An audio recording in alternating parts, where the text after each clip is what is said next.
کونائی خان، تم اب ادھر آ ہی نکلے ہو تو اسے طریقے سلیقے سے سمجھاؤ کہ وہ اپنی اس روش سے باز رہے۔ اوہ، میں اب سمجھا کہ وہ خصوصاً میرے استقبال کے لیے کیوں آیا تھا، اور پھر آج رات کے کھانے کی دعوت کے پیچھے کیا راز پوشیدہ تھا۔ کونائی خان نے دونوں ہاتھ چہرے پہ پھیرتے ہوئے خود رفتگی کے عالم میں جواب دیا، پھر تو تمہیں یہ موقع گنوانا نہیں چاہیے، اسے جلد از جلد قائل کرو۔ اس نے تو کئی سرداروں کو باضابطہ آمد کی دعوت دے ڈالی ہے، کہیں ایسا نہ ہو کہ منگول اپنی عبادات کے چکر میں الجھ کر تفرقے کا شکار ہو جائیں، دشمنوں کا خون بہانے والے اپنوں کی گردنیں کاٹنے لگیں۔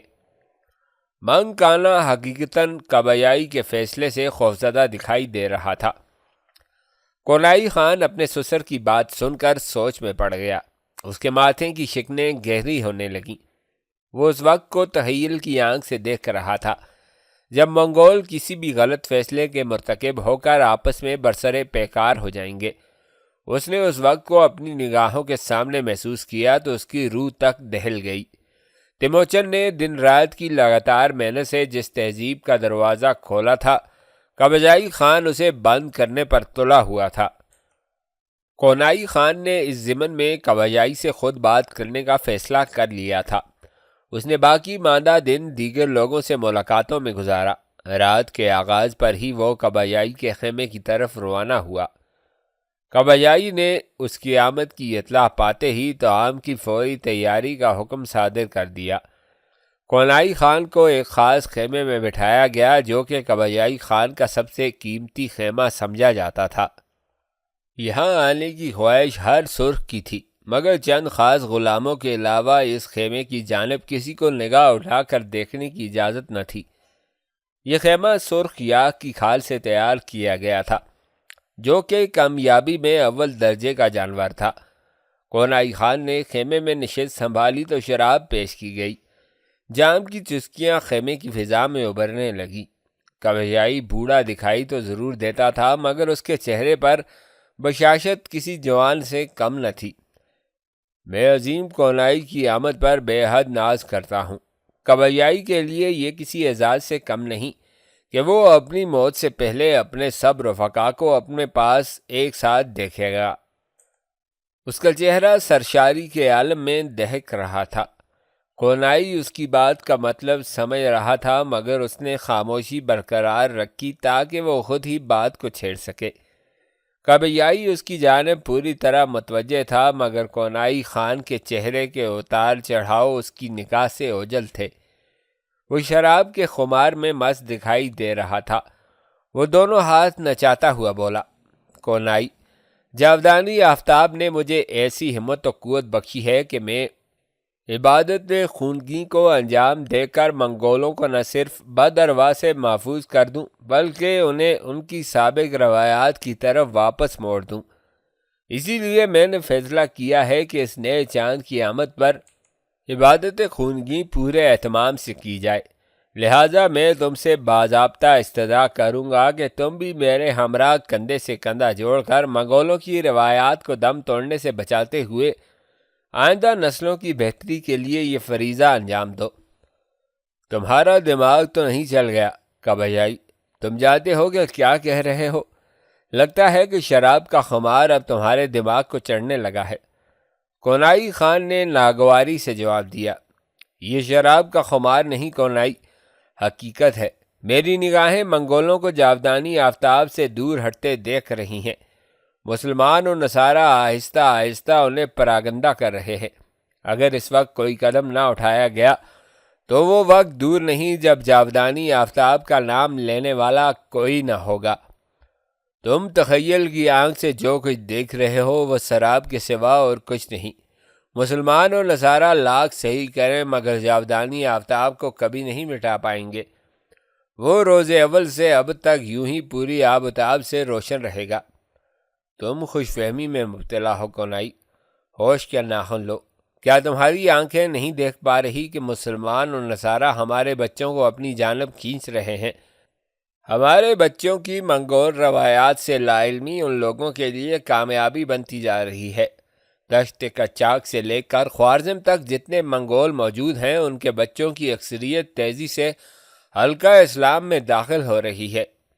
ایلخانی سلطنت میں نصرانی چھاتے جا رہے ہیں۔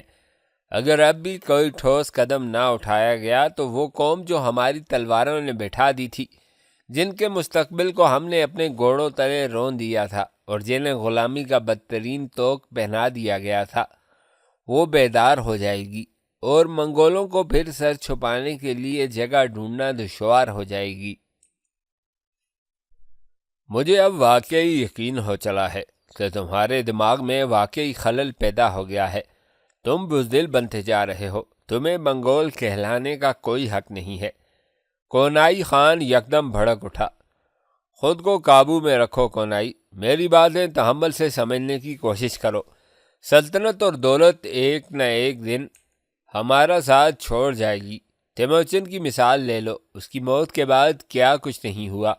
خان اعظم نے نہ صرف مسلمان اور نصارہ کو اعلیٰ عہدے دے ڈالے بلکہ انہیں امان بھی عطا کر رکھا ہے۔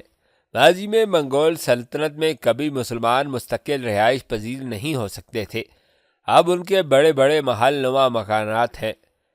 کبھیائی، تم حالات کو توڑ مروڑ کر پیش کر کے واقعی دوسروں کو بدظن کر سکتے ہو، مگر مجھے نہیں۔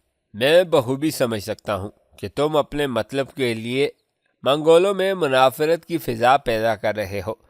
منگول کل بھی عظیم تھے اور آج بھی عظیم ہے، آنے والا کل بھی اس بات کی تصدیق کرے گا۔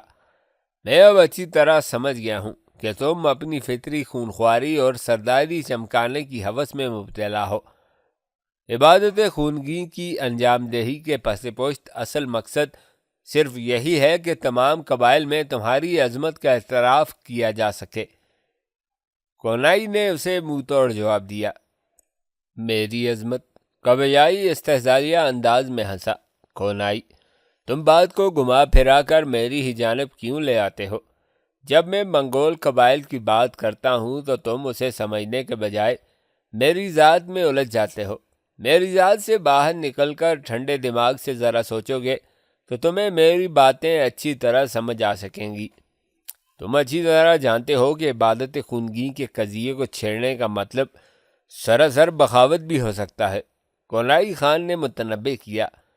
یہی سمجھ لو، میں منگولیانہ روایات کو بچانے کے لیے اقدام بغاوت سے بھی باز نہیں آؤں گا۔ میں خان اعظم کے خلاف کچھ کرنے کے بارے میں سوچنا بھی گناہ سمجھتا ہوں، اس لیے تم مجھے اپنے ساتھ شامل نہ سمجھو۔ کونائی فیصلہ کن لہجے میں بولا۔ کبیائی اس کے بگڑے ہوئے چہرے کی جانب غور سے دیکھنے لگا، اس کی آنکھوں میں درد سمٹ آیا۔ تمہیں روایات سے کوئی دلچسپی نہیں ہے، ٹھیک ہے، میں تنہا ہی اس مقصد کے لیے آگے بڑھوں گا۔ ممکن ہے کچھ لوگ میرے ساتھی بن جائیں اور کچھ لوگ میرے دشمن ہو جائیں۔ اگر میں کامیاب ہوا تو ہر پل روایات کی حفاظت کا فریضہ انجام دینے میں کوئی کسر نہیں اٹھا رکھوں گا۔ اگر میں ناکام ہو گیا تو میری بات یاد رکھنا کہ آنے والی نسلیں جاودانی آفتاب کو بھول جائیں گی اور ہر طرف دوسرے مذاہب کا ڈنکا بجنے لگے گا۔ کبیائی کا لہجہ بے حد کڑوا تھا۔ کونائی خان نے کبیائی خان کی طرف دیکھا اور اٹھ کھڑا ہوا۔ وہ آنے والے وقت میں کبیائی اور سرخ قبیلے پر کڑی آفت کے بادل دیکھ رہا تھا۔ نجم الدین ایوب ظہر کی نماز کی ادائیگی سے فارغ ہو کر اپنے محل کی جانب روانہ ہوا۔ وہ سیدھا محل پہنچا۔ آج چند حکومتی امور نے اسے ضرورت سے زیادہ ہی تھکا دیا تھا، اس لیے وہ محل واپس لوٹ آیا۔ وہ دوپہر میں آرام کرنا چاہتا تھا۔ وہ کمرہ خاص میں داخل ہوا ہی تھا کہ اسے کسی نے عقب سے مخاطب کیا۔ اس نے گردن گھمائی تو اسے ابو خویلد کا چہرہ دکھائی دیا۔ کیا بات ہے ابو خویلد؟ آقا، ایک ضروری بات کرنا تھی۔ میں اس وقت خاصا تھک گیا ہوں، کیا ممکن نہیں کہ شام کو بات کی جائے؟ بات کی نوعیت میرے خیال میں سنگین ہے، اگر آپ ابھی نہیں سننا چاہتے تو شام کو ہی صحیح۔ ابو خویلد نے مؤدب لہجے میں جواب دیا۔ کہو، میں سن رہا ہوں۔ آج صبح بیبرس نماز سے فراغت کے بعد محل سے باہر سیر کے لیے گیا تھا کہ اسے راہ میں جمال الدین المراحی کا ایک غلام ملا اور اس سے باتوں باتوں میں ایسا اشارہ ملا کہ اس کا مالک بیبرس کے حصول کے لیے کوئی شاطرانہ چال چلنے کا سوچ رہا ہے۔ بیبرس نے اپنی فطرت کے تحت اس غلام کو مزید کریدنے کی کوشش نہیں کی۔ بعد میں بیبرس نے واپس لوٹ کر میرے ساتھ بات کی تو میں نے اسے تسلی دی کہ ایسا کچھ نہیں ہوگا، مگر بیبرس جانے کیوں مطمئن نہیں ہو پایا۔ اس نے استدعا کی کہ اسے چند گھنٹوں تک باہر جانے کی مہلت دی جائے تاکہ وہ حقیقت حال معلوم کر سکے کہ جمال الدین المراحی کیا گل کھلانے والا ہے۔ میں نے اس کے اصرار پر اسے اپنے تئیں حقیقت حال معلوم کرنے کے لیے باہر جانے کی اجازت دے دی، جس کے لیے میں معافی کا خواستگار ہوں۔ ابو خویلد نے گردن جھکا لی۔ تو کیا ہوا؟ بیبرس تمہیں بیوقوف بنا کر فرار ہو گیا کیا؟ نجم الدین ایوب کے چہرے پر شگفتگی سی تھی۔ نہیں، ایسی بات نہیں۔ وہ جو اطلاعات لے کر آیا ہے وہ خاصی تعجب انگیز ہیں، اسی لیے میں نے سوچا کہ جو ہی آپ کی واپسی ہو میں آپ کے گوش گزار کر دوں۔ بیبرس کی اطلاع کے مطابق جمال الدین المراحی کا بیٹا، جو کہ صیغہ احتساب میں صاحب دیوان ہے، اس نے آپ کے خلاف کوئی فرد بغاوت تیار کی ہے جو کہ جلد ہی سلطان و امراء کے سامنے پیش کی جانے والی ہے۔ جمال الدین المراحی نے اپنی حیثیت کا استعمال کرتے ہوئے قاضی القضاء پر بھی دباؤ ڈالا ہے کہ وہ آپ کو مجرم قرار دے کر سخت ترین سزا دیں۔ نجم الدین ایوب بے یقینی سے ابو خویلد کا چہرہ دیکھ رہا تھا، جیسے وہ کوئی انہونی بات کر رہا ہو۔ کیا تم پورے یقین و وثوق سے کہہ سکتے ہو کہ بیبرس کی طرف سے فراہم کی گئی اطلاعات بالکل صحیح اور مصدقہ ہیں؟ جی ہاں، میں نے بیبرس کو بے حد قریب سے دیکھا ہے اور میں اچھی طرح جانتا ہوں کہ وہ جھوٹ و مکر سے سخت نفرت کرتا ہے۔ ٹھیک ہے، میں اپنے تئیں بھی اس بارے میں چھان بین کراؤں گا۔ اگر ایسا کچھ ہے تو پھر اس کے مطابق فیصلہ کیا جائے گا۔ ویسے مجھے حیرت ہے کہ اتنی کھچڑی پک رہی ہے اور میرے مخبر ابھی تک بے خبر ہیں۔ میرے خیال میں بیبرس کو ضرور کوئی غلط فہمی ہوئی ہوگی۔ دوسرا، قاضی القضاء تک اگر یہ بات پہنچ چکی ہوتی تو وہ کب کا مجھے آگاہ کر چکے ہوتے۔ نجم الدین ایوب کو جہاں یہ بات سن کر سخت حیرت ہوئی تھی، وہیں وہ گو مگوئی کی حالت کا شکار بھی تھا۔ بیبرس کی اطلاع پر یوں یقین کر لینا شاید اس کے بس میں نہیں تھا۔ اسی لمحے دوسرے غلام نے اندر آنے کی اجازت طلب کی۔ نجم الدین ایوب نے ابو خویلد کی جانب دیکھا تو وہ اس کا مفہوم سمجھ گیا۔ وہ تیزی سے اس کی جانب بڑھا۔ کیا بات ہے؟ تمہیں معلوم نہیں کہ آقا اس وقت آرام کرنا چاہتے ہیں؟ ابو خویلد نے تیز لہجے میں کہا۔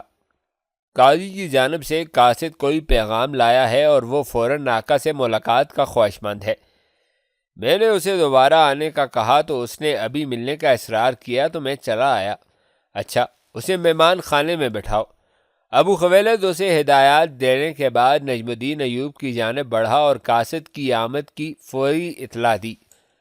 نجم الدین ایوب قاضی القضاء کی جانب سے پیغام کی خبر پا کر گہری سوچ میں پڑ گیا تھا۔ اس نے مہمان خانے کا رخ کیا۔ مہمان خانے میں ایک نوجوان شخص موجود تھا جو کہ اس کے داخل ہونے پر اٹھ کھڑا ہوا تھا۔ سلام و دعا کے بعد نجم الدین ایوب نے اس سے اس کی آمد کی وجہ طلب کی تو اس نے ایک سنہرے کاغذ کا مراسلہ اس کی جانب بڑھا دیا۔ نجم الدین ایوب نے کاغذ کی تہ کھولی اور پیغام پڑھنے لگا۔ نجم الدین ایوب، السلام علیکم۔ مجھے آج صبح بے حد حیرت کا سامنا ہوا جب تمہارے مراسلے کی تکمیل کے لیے میں نے 2 ہرکارے جمال الدین المراحی کے گھر روانہ کیے تھے۔ تم نے مجھے ہدایت کی تھی کہ اس کے بیٹے کو بلا کر اس کا کڑا امتحان لیا جائے اور اس کے بعد اس کی قابلیت اور لیاقت کو مد نظر رکھتے ہوئے اس کے لیے کسی عہدے کی سفارش کی جائے۔ میں نے اس کام کی انجام دہی کے لیے کئی بار پیغام بھیجا مگر المراحی کی جانب سے کوئی معاونت نہیں ہوئی۔ بہانہ بازی سے کام لیا گیا، جس پر میں نے آج خصوصاً اپنے مخبروں کو ہدایت کی کہ وہ معاملے کی اصلیت سامنے لائیں۔ انہوں نے جو خبر یہاں پہنچائی ہے وہ بے حد حیرت انگیز ہے۔ المراحی کے جس بیٹے کے لیے تم نے مراسلہ بھیجا تھا وہ صیغہ احتساب میں صاحب دیوان ہے۔ اسے صاحب دیوان کس کے حکم سے بنایا گیا ہے مجھے علم نہیں ہو سکا، اسی لیے فوری طور پر تمہیں ہدایت کی جاتی ہے کہ معاملے کی تحقیق کر کے دفتر القضاء کو باخبر کرو۔ قاضی القضاء۔ نجم الدین ایوب تعجب سے مراسلے کو پڑھ رہا تھا۔ جمال الدین المراحی کو اتنا بڑا اختیار کس نے دے دیا تھا کہ وہ براہ راست صیغہ احتساب پر اثر انداز ہو سکے؟ اگر ایسا تھا تو بیبس کی اطلاع بالکل درست ہو سکتی تھی، کیونکہ صیغہ احتساب ہی وہ ادارہ تھا جو کہ کسی بھی امیر یا حکمران کے مستقبل کو تاریکیوں میں بدل سکتا تھا۔ نجم الدین ایوب نے مراسلہ پڑھنے کے بعد قاصد کو روانہ کر دیا تھا، مگر تھکا ماندہ ذہن ایک الجھی ہوئی صورتحال کو صحیح طرح سے سمجھ نہیں پا رہا تھا۔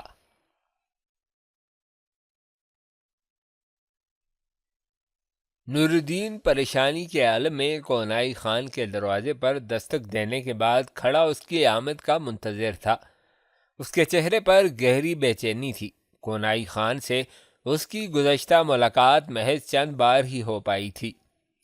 اس کی بڑی وجہ یہ تھی کہ کونائی خان کی سوچ مسلمانوں کے بارے میں حقیرانہ اور منفی تھی۔ نور الدین چونکہ تبلیغ اسلام کا مقصد لے کر سرائے آیا تھا، اس لیے کونائی خان کو وہ ایک آنکھ نہیں بھاتا تھا۔ وہ کونائی خان کا ہمسایہ تو ضرور تھا، مگر ان دونوں کے درمیان حق ہمسائیگی کی نوبت کبھی نہیں آ پائی۔ آج بیٹے کی جدائی نے نور الدین کے قدموں کا رخ کونائی خان کے گھر کی جانب موڑ دیا تھا۔ کونائی خان اپنا لباس درست کرتا ہوا دروازے پر آیا۔ اس کی نگاہ جو ہی نور الدین پر پڑی تو اس کا منہ بن گیا۔ کہو عرب، نور الدین ادھر کا رستہ کیسے بھول گئے؟ کونائی خان کے لہجے میں بے اعتنائی کے ساتھ ساتھ گہرا طنز بھی تھا۔ اس کی بات سن کر نور الدین کے چہرے پر پھیکی سی ہنسی پھیل گئی۔ کونائی خان، جب ساتھ میں رہنا پڑے تو بندے کو ایک دوسرے سے کام نکل ہی آتے ہیں۔ میں ایک اچھے ہمسائے کے پاس آیا ہوں، کیا تم حق کے ہمسائیگی نبھانے پر آمادہ ہو؟ چھوڑو میری اور تمہاری کیا ہمسائیگی، تم اپنا مطلب بیان کرو، کیا چاہتے ہو؟ بات کچھ یوں ہے کہ مجھے آج معلوم ہوا ہے کہ میرے بیٹے متی الدین کو کسی منگول قبیلے نے سرائے کے باہر سے اغوا کر لیا ہے۔ تمہاری تو سرکاری دربار تک اچھی خاصی رسائی ہے، کیا تم میری کچھ مدد کر سکتے ہو؟ نور الدین کے لبوں پر بیٹے کا نام جو ہی آیا اس کی آواز رند سی گئی۔ یہ تم کیا کہہ رہے ہو؟ یہ ہو ہی نہیں سکتا کہ سرائے کے کسی باشندے کو باہر کا کوئی قبیلہ اغوا کرے، بے شک وہ مسلمان ہی کیوں نہ ہو۔ سرزمین اردو زرعی کے کچھ اپنے قواعد و قانون ہیں جن پر سختی سے عمل درآمد کیا جاتا ہے۔ کونائی خان اس کی بات پر یوں حیرت زدہ رہ گیا کہ جیسے اس نے کوئی مافوق الفطرت بات کہہ ڈالی ہو۔ اس کا لہجہ بے حد غیر یقینی تھا۔ یہ اطلاع جس شخص نے مجھے دی ہے، میں اس کی صداقت پر آنکھیں بند کر کے یقین کرتا ہوں۔ کونائی خان، میری بوڑھی آنکھوں میں سچائی پرکھنے کی قوت ابھی باقی ہے۔ میں لفظوں اور مکالموں کی گہرائی میں اتر جایا کرتا ہوں۔ مجھے تمہاری خوبیوں سے کوئی سروکار نہیں، مجھے صرف یہ بتاؤ کہ تمہیں کس نے اطلاع دی ہے کہ تمہارا بیٹا اغوا کیا گیا ہے؟ ہو سکتا ہے کہ اس نے خود ہی کسی ذاتی رنجش پر اسے قتل کر ڈالا ہو اور تمہیں اغوا کی فرضی کہانی سنا کر حقیقت کا رخ بدل رہا ہو۔ کونائی بے اعتباری سے بولا۔ کونائی خان، تم صرف یہ وضاحت کر دو کہ کیا تم مجھے دربار شاہی تک پہنچا سکتے ہو یا نہیں۔ نور الدین اس کی بے اعتمادی پر تڑپ کر رہ گیا۔ نور الدین، کونائی خان اس کی آنکھوں میں جھلکنے والی یاسیت اور رنجیدگی کو محسوس کر چکا تھا۔ اس بار وہ قدرے ہمدردانہ لہجے میں گویا ہوا۔ اندر آؤ، سکون سے بیٹھ کر مجھے سب تفصیل سے بتاؤ کہ کیا ہوا اور کیسے ہوا۔ کونائی خان دروازے کے پہلو میں ہٹ گیا۔ نور الدین بوجھل قدموں سے چلتا ہوا اندر داخل ہوا۔ اگلی ساحت میں وہ دونوں ایک چھوٹے سے کمرے میں پہنچ گئے۔ وہاں نہایت قیمتی ساز و سامان سے زیبائش کی گئی تھی۔ نور الدین کی نگاہیں جو ہی اس آرائش پر پڑی تو دل پر چوٹ لگتی محسوس ہوئی۔ ایک طرف تو بیٹے کی جدائی کا غم تھا تو دوسری جانب وہ زیبائش تھی۔ اس کی آنکھیں بھیگ سی گئیں۔ وہ سامان اپنی الگ ہی کہانی سنا رہا تھا۔ وہ ماضی میں شاید کسی اعلیٰ ذوق کے حامل مسلمان رئیس کے گھر کی زینت رہ چکا تھا۔ یقیناً یہ سامان منگولی حملوں اور لوٹ مار میں بطور مال غنیمت اس کے ہاتھ لگا ہوگا۔ بیٹھو نور الدین، اس کی سماعت سے ایک آواز ٹکرائی۔ نور الدین نے قریب ہی موجود ایک نشست سنبھال لی۔ کونائی خان نے دروازے میں کھڑے ہو کر کسی کو قہوہ لانے کی ہدایت کی۔ پھر وہ اس کے قریب آ کر بیٹھ گیا۔ اس کی سوالیہ نگاہیں مسلسل نور الدین کے چہرے پر مرتکز تھیں۔ نور الدین نے اسے اپنی جانب متوجہ دیکھ کر اپنی بات کا آغاز کیا۔ ہوا کچھ اس طرح کہ چند ماہ پیشتر ایک منگول نوجوان میرے بیٹے متی الدین کا دوست بن گیا۔ وہ بلا تکلف گھر میں آنا جانا شروع ہو گیا۔ میں نے جب اسے دیکھا تو اس کے چہرے پر چھائی ہوئی معصومیت نے میرا دل بھی موہ لیا۔ میں نے اسے اپنے گھر میں آنے جانے کی اجازت دے دی۔ کچھ دنوں بعد وہ میرے بیٹے کے ہمراہ شکار کے لیے نکل گیا۔ وہ دونوں ایک دو روز بعد واپس آ جایا کرتے تھے۔ میں مطمئن تھا کہ اس طرح میرا بیٹا آنے والے دنوں میں اس ریاست میں خود کو اجنبی محسوس نہیں کرے گا۔ کونائی خان اس کی بات پر پہلو بدل کر رہ گیا تھا۔ وہ مسلمانوں کو اپنی سرزمین سے باہر نکالنے کا خواہشمند تھا اور نور الدین مستقبل میں بھی یہیں بسنے کی بات کر رہا تھا۔ نور الدین اس کے چہرے کی کیفیت سے بے خبر بولے جا رہا تھا۔ مگر گزشتہ دنوں قریباً ایک ہفتہ قبل وہ دونوں سرکیشی پہاڑی پر شکار کے لیے روانہ ہوئے۔ حالانکہ مجھے آگاہ نہیں کیا گیا تھا کہ وہ سرکیشی پہاڑی پر جائیں گے۔ مجھے ایک دو دن تک تو کوئی فکر نہیں ہوئی، مگر جب 4-5 روز بیت گئے تو میں پریشان ہو گیا۔ میں نے تمہارے گھر پر دستک دی تو معلوم ہوا کہ تم کہیں باہر گئے ہو، لہٰذا میں نے کوتوالی میں جا کر اس کی گمشدگی کی اطلاع دی۔ انہوں نے مجھے کچھ دن تک انتظار کرنے کا کہہ کر ٹال دیا۔ میں بے حد پریشان ہوں کہ وہ مجھے بتائے بنا اتنے دنوں کے لیے کہیں نہیں جایا کرتا۔ تو پھر اس نے اس مرتبہ کیا کیا ہے؟ آج صبح اس کا دوست واپس لوٹ آیا۔ اس کا چہرہ کافی پریشان اور ستا ہوا دکھائی دیا تو میں گھبرا گیا۔ اس نے بات کو گھما پھرا کر کرنے کے بجائے صاف لفظوں میں کہا کہ آپ کے بیٹے کو سرخ نامی قبیلے کے لوگ اغوا کر کے لے گئے ہیں۔ بہرحال آپ فکر نہ کیجیے، میں اپنی پوری کوشش کروں گا کہ اسے کوئی گزن نہ پہنچے۔ یہ میرا وعدہ ہے کہ میں چند ہی دنوں میں اسے صحیح سلامت واپس لے آؤں گا۔ اس کی بات پر جہاں مجھے پریشانی ہونے لگی وہیں اس کے لہجے میں موجود مضبوط عزم نے میرے اعتماد اور بھروسے کو بھی کسی حد تک بندھا دیا۔ مگر اس کے جانے کے بعد مجھے خیال آیا کہ وہ بھلا تنہا کیا کر سکتا ہے۔ مجھے خود بھی اس بارے میں کوئی عملی قدم اٹھانا چاہیے، اسی لیے میں نے تمہارے پاس آنے کا سوچا۔ پھر رک گیا کہ تم تو سرائے میں موجود نہیں۔ میرے غلام نے مجھے آگاہ کیا کہ اس نے تمہیں رات کو دیکھا ہے۔ میں فوری طور پر چلا آیا کہ کیا تم مجھے دربار شاہی تک پہنچا سکتے ہو؟ کونائی خان محویت سے اس کی باتیں سننے میں مگن تھا۔ اسے معلوم ہی نہ ہو سکا کہ کب اس کی جوان سالہ بیٹی گلوگوش کاوے کی تشت لے کر وہاں پہنچی۔ جب اس نے اپنی چوڑیاں دھیرے سے کھنکائیں تو وہ چونک پڑا۔ کونائی خان نے اس کی جانب ایک نظر ڈالی اور اسے لوٹ جانے کا کہا۔ وہ خاموشی سے واپس لوٹ گئی۔ اس نے نور الدین کی کافی باتیں سن لی تھیں۔ متی الدین سرخ قبیلے کی قید میں ہے۔ اسے یوں محسوس ہوا کہ جیسے کسی نے اس کے سینے میں نشتر اتار دیا ہو۔ اس کے معصوم دل پر ضرب سی لگی تھی۔ کونائی خان اپنی بیٹی کے چہرے پر اتار چڑھاؤ کو دیکھ نہیں پایا۔ گلوگوش آنسوؤں کو دبائے دروازے کی اوٹ میں کھڑی رہی۔ شاید وہ اپنے محبوب کے بارے میں ابھی مزید سننا چاہتی تھی۔ تمہیں پورا یقین ہے کہ تمہارے بیٹے کے اس دوست نے سرخ قبیلے ہی کا نام لیا تھا؟ کونائی خان نے کعوہ پیالی میں اڑھیلتے ہوئے پوچھا۔ اس کے لہجے میں گہری تشویش موجود تھی۔ ہاں، اس نے سرخ قبیلے کا نام لیا تھا، نور الدین یقین کے ساتھ بولا۔ تم شاید نہیں جانتے کہ سرخ قبیلہ میرا سسرال ہے اور میں رات جلب گائی سے ہی واپس لوٹا ہوں، جو کہ سرخ قبیلے کی مرکزی بستی ہے۔ پھر تو تمہیں یقیناً میرے بیٹے کی بابت کچھ نہ کچھ معلوم ہوگا۔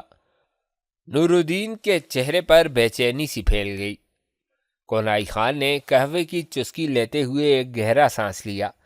میں یقین سے تو کچھ نہیں کہہ سکتا، مگر وہاں کچھ گڑبڑ موجود ہے۔ میں اس بارے میں آج ہی باتو خان سے ملنے جاؤں گا۔ تم جو کچھ کہنا چاہتے ہو کھل کر صاف صاف الفاظ میں کہو۔ نور الدین پریشانی کے آلو میں پہلو بدلتے ہوئے بولا۔ دیکھو، کچھ باتیں ایسی ہیں جنہیں تم سمجھ نہیں سکتے۔ اگر میرا شبہ صحیح ہے تو یقیناً تمہارے بیٹے کی جان واقعی خطرے میں ہے۔ بہرحال میں اسے بچانے کی پوری کوشش کروں گا۔ تم خود پر قابو رکھو اور حوصلے کا دامن مت چھوڑو۔ میں بھی تمہارے ساتھ چلوں گا، اس کی ضرورت نہیں۔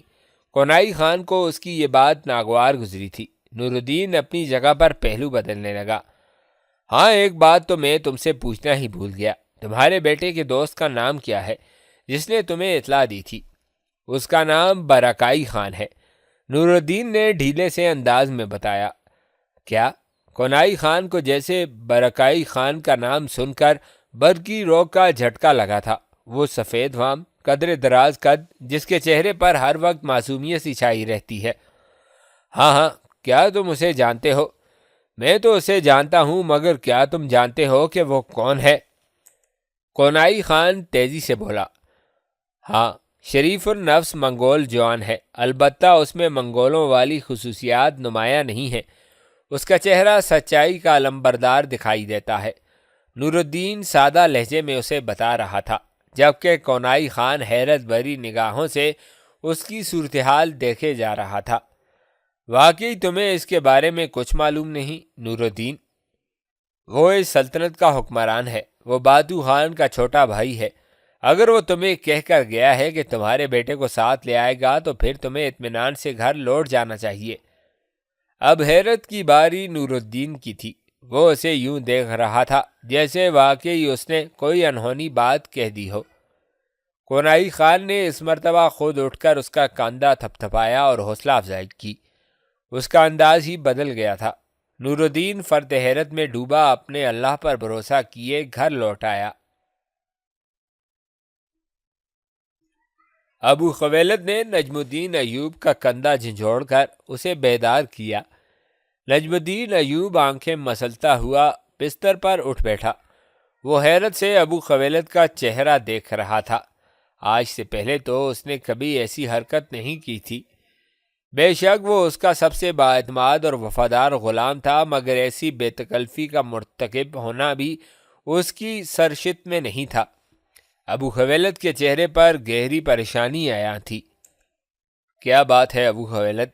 آقا، میرے منہ میں خاک، معاملہ ہی کچھ ایسا ان پڑا ہے کہ مجھے اس گستاخی کا مرتکب ہونا پڑا۔ ابو خویلد کا لہجہ عاجزانہ تھا۔ ہاں بولو، کیا ہوا؟ اسماعیل ایوبی نے دیگر امراء کے ساتھ مل کر بغاوت کا علم بلند کر دیا ہے۔